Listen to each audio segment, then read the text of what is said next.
ایک گھر کے اندر سابق وزیر اعظم کی اہلیہ تھیں، اس گھر کو جب آگ لگائے گی تو آگ لگنے کے دوران اس وزیر اعظم صاحب کی اہلیہ کو وہاں سے ریسکیو نہیں کیا جا سکا اور وہ اس محل کے اندر ہی آگ میں جل کے راکھ ہو گئی۔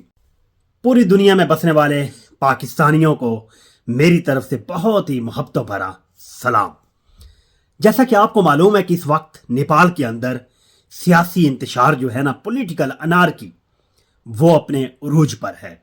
آپ کو بتاتا چلوں کہ وہاں پر سابق وزیر اعظم اور موجودہ وزیر اعظم جو تھے، جنہوں نے 2-3 دن پہلے ریزائن کیا، انہیں باقاعدہ پبلک نے روڈوں پر گھسیٹا، انہیں مارا، ان کے گھروں کو جلایا، نیپال کی پارلیمنٹ کو آگ لگا دی گئی، اور جہاں تک کہ ایک گھر کے اندر سابق وزیر اعظم کی اہلیہ تھیں، اس گھر کو جب آگ لگائے گی تو آگ لگنے کے دوران اس وزیر اعظم صاحب کی اہلیہ کو وہاں سے ریسکیو نہیں کیا جا سکا اور وہ اس محل کے اندر ہی آگ میں جل کے راکھ ہو گئی۔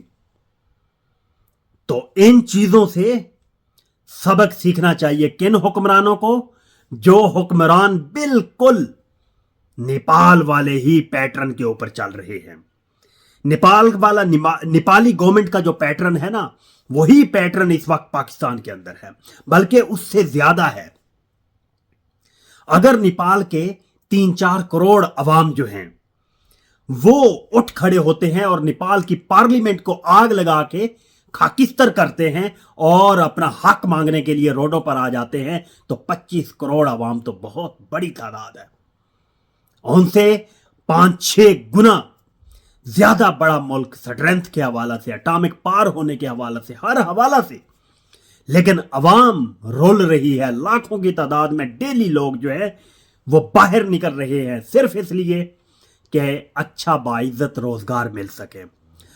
اور اس وقت حالات یہ چل رہے ہیں کہ وہاں کی جو نیپال کی فوج ہے وہ ہیلی کاپٹروں کے اندر بھر کر پارلیمنٹیرینز کو، سینیٹرز کو محفوظ مقامات پر منتقل کر رہی ہے۔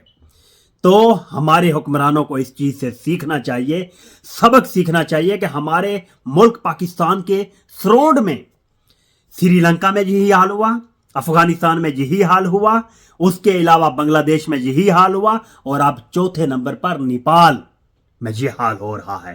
اور آپ یاد رکھیے گا کہ اب 5واں نمبر انشاءاللہ پاکستان کا ہوگا۔ اگر حکمرانوں نے حالات ٹھیک نہ کیے، پبلک انٹرسٹ میں کام نہ کیے، پبلک کو روڈوں پر نکلنے کے لیے مجبور نہ کیا، تو پھر تو حالات کنٹرول میں رہیں گے۔ ادروائز یہ نیپال، سری لنکا، افغانستان اور بنگلہ دیش بنتا ہوا مجھے پاکستان میں دکھائی دیتا ہے۔ Thank you.